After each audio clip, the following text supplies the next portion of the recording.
6 décembre, Romains chapitre 4 à 7. Que dirons-nous donc qu'Abraham, notre père, a obtenu selon la chair? Si Abraham a été justifié par les œuvres, il a sujet de se glorifier, mais non devant Dieu. Car que dit l'Écriture? Abraham crut à Dieu et cela lui fut imputé à justice. Or, à celui qui fait une œuvre, le salaire est imputé, non comme une grâce, mais comme une chose due. Et à celui qui ne fait point d'œuvre, mais qui croit en celui qui justifie l'impie, sa foi lui est imputée à justice. De même, David exprime le bonheur de l'homme à qui Dieu impute la justice sans les œuvres. Heureux ceux dont les iniquités sont pardonnées et dont les péchés sont couverts. Heureux l'homme à qui le Seigneur n'impute pas son péché. Ce bonheur n'est-il que pour les circoncis ou est-il également pour les incirconcis? Car nous disons que la foi fut imputée à justice à Abraham. Comment donc lui fut-elle imputée? Était-ce après ou avant sa circoncision? Il n'était pas encore circoncis, il était incirconcis. Et il reçut le signe de la circoncision comme sceau de la justice qu'il avait obtenu par la foi quand il était incirconcis, afin d'être le père de tous les incirconcis qui croient, pour que la justice leur fût aussi imputée. Et le père des circoncis, qui ne sont pas seulement circoncis, mais encore qui marchent sur les traces de la foi de notre père Abraham quand il était incirconcis. En effet, ce n'est pas par la loi que l'héritage du monde a été promis à Abraham ou à sa postérité, c'est par la justice de la foi. Car si les héritiers le sont par la loi est vaine et la promesse est anéantie, parce que la loi produit la colère et que là où il n'y a point de loi, il n'y a point non plus de transgression. C'est pourquoi les héritiers le sont par la foi, pour que ce soit par grâce, afin que la promesse soit assurée à toute la postérité, non seulement à celle qui est sous la loi, mais aussi à celle qui a la foi d'Abraham, notre père à tous, selon qu'il est écrit. Je t'ai établi père d'un grand nombre de nations.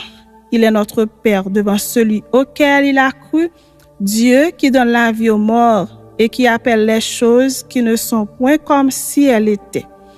Espérant contre toute espérance, il crut en sorte qu'il devint père d'un grand nombre de nations, selon ce qui lui avait été dit. Telle sera ta postérité. Et sans faiblir dans la foi, il ne considéra point que son corps était déjà usé, puisqu'il avait près de 100 ans et que Sarah n'était plus en état d'avoir des enfants. Il ne douta point, par incrédulité, au sujet de la promesse de Dieu, mais il fut fortifié par la foi, donnant gloire à Dieu et ayant la pleine conviction que ce qu'il promet, il peut aussi l'accomplir.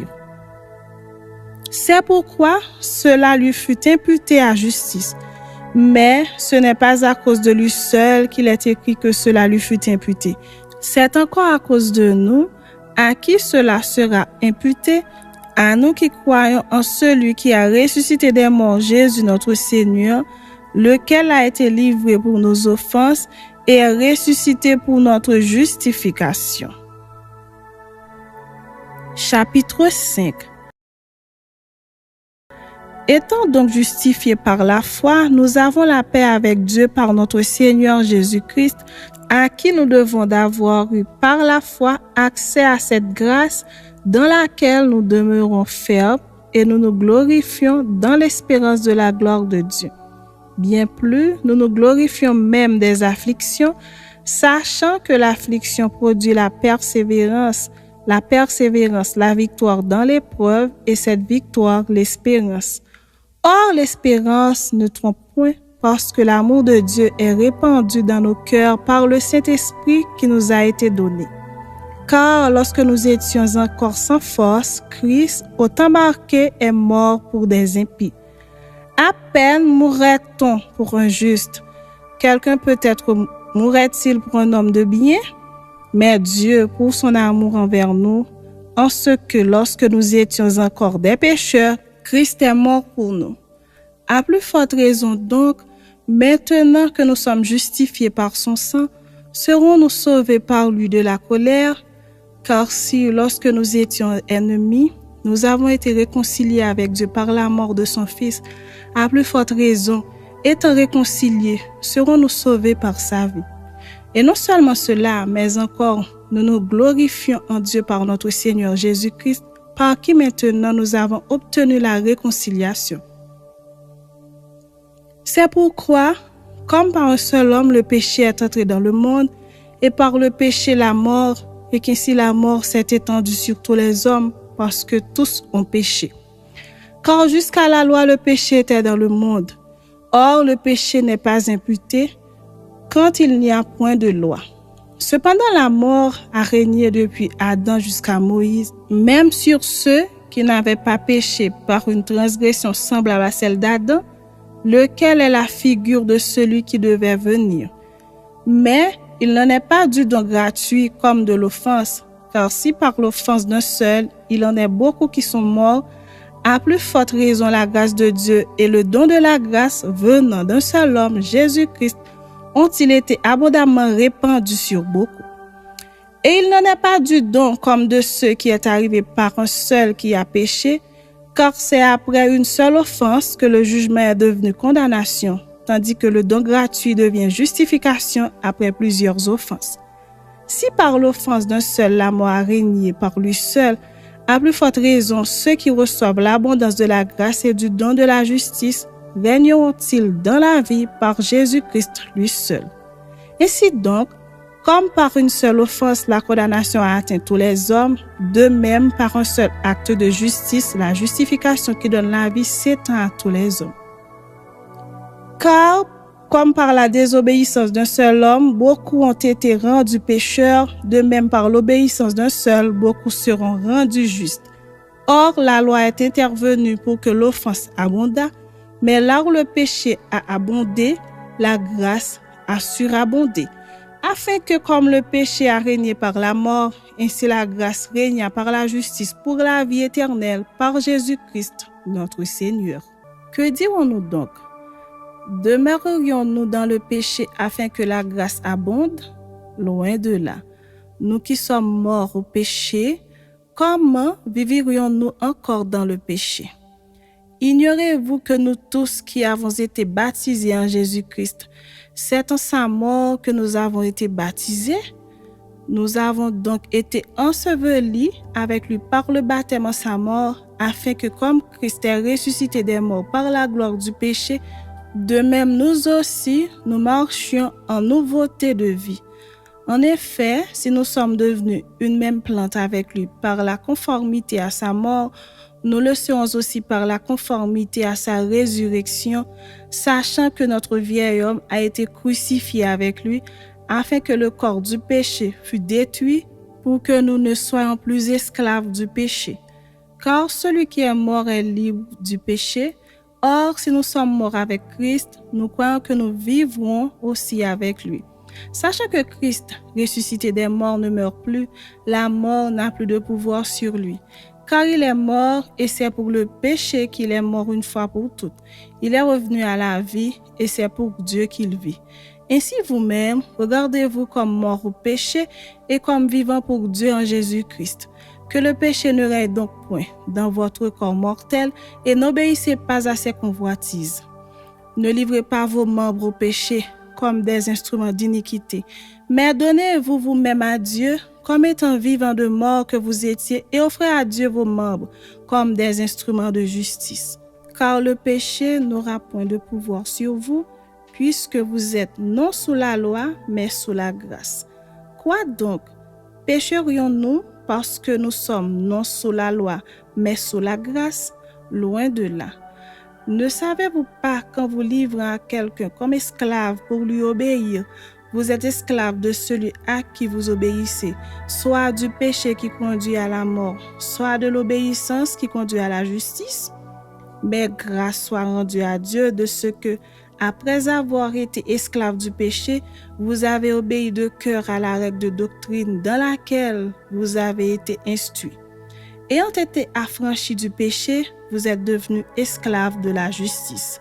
Je parle à la manière des hommes, à cause de la faiblesse de votre chair, de même donc que vous avez livré vos membres comme esclaves à l'impureté et à l'iniquité pour arriver à l'iniquité. Ainsi maintenant, livrez vos membres comme esclaves à la justice pour arriver à la sainteté. Car lorsque vous étiez esclaves du péché, vous étiez libres à l'égard de la justice. Quel fruit portiez-vous alors? Des fruits dont vous rougissiez aujourd'hui, car la fin de ces choses, c'est la mort. Mais maintenant, étant affranchis du péché et devenus esclaves de Dieu, vous avez pour fruit la sainteté et pour fin la vie éternelle. Car le salaire du péché, c'est la mort, mais le don gratuit de Dieu, c'est la vie éternelle en Jésus-Christ, notre Seigneur. Chapitre 7. Ignorez-vous, frères, car je parle à des gens qui connaissent la loi, que la loi exerce son pouvoir sur l'homme aussi longtemps qu'il vit. Ainsi, une femme mariée est liée par la loi à son mari tant qu'il est vivant. Mais si le mari meurt, elle est dégagée de la loi qui l'a liée à son mari. Si donc, du vivant de son mari, elle devient la femme d'un autre homme, elle sera appelée adultère. Mais si le mari meurt, elle est affranchie de la loi, de sorte qu'elle n'est point adultère en devenant la femme d'un autre. De même, mes frères, vous aussi, vous avez été par le corps de Christ, mis à mort en ce qui concerne la loi, pour que vous apparteniez à un autre, à celui qui est ressuscité des morts, afin que nous portions des fruits pour Dieu. Car lorsque nous étions dans la chair, les passions des péchés provoqués par la loi agissaient dans nos membres, de sorte que nous portions des fruits pour la mort. Mais maintenant, nous avons été dégagés de la loi, étant morts à cette loi sous laquelle nous étions retenus, de sorte que nous servons dans un esprit nouveau et non selon la lettre qui a vieilli. Que dirons-nous donc? La loi est-elle péché? Loin de là. Mais je n'ai connu le péché que par la loi, car je n'aurais pas connu la convoitise si la loi n'eût dit « Tu ne convoiteras point ». Et le péché, saisissant l'occasion, produisit en moi par le commandement toutes sortes de convoitises, car sans loi, le péché est mort. Pour moi, étant autrefois sans loi, je vivais. Mais quand le commandement vint, le péché reprit vie, et moi, je mourus.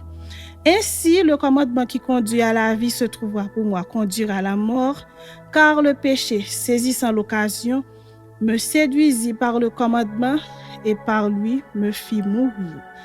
La loi donc est sainte et le commandement est saint, juste et bon. Ce qui est bon a-t-il donc été pour moi une cause de mort? Loin de là.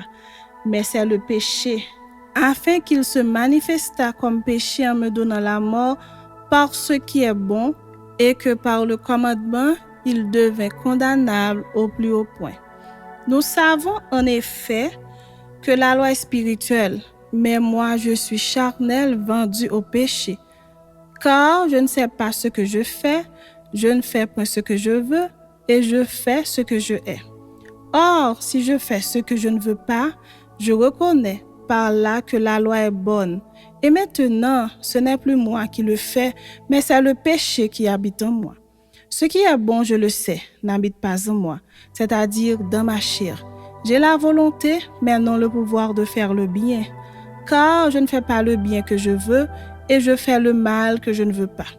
Et si je fais ce que je ne veux pas, ce n'est plus moi qui le fais, c'est le péché qui habite en moi. Je trouve donc en moi cette loi. Quand je veux faire le bien, le mal est attaché à moi. Car je prends plaisir à la loi de Dieu, selon l'homme intérieur. Mais je vois dans mes membres une autre loi, qui lutte contre la loi de mon entendement et qui me rend captif de la loi du péché qui est dans mes membres. Misérable que je suis, qui me délivrera du corps de cette mort? Grâce soit rendue à Dieu par Jésus-Christ, notre Seigneur.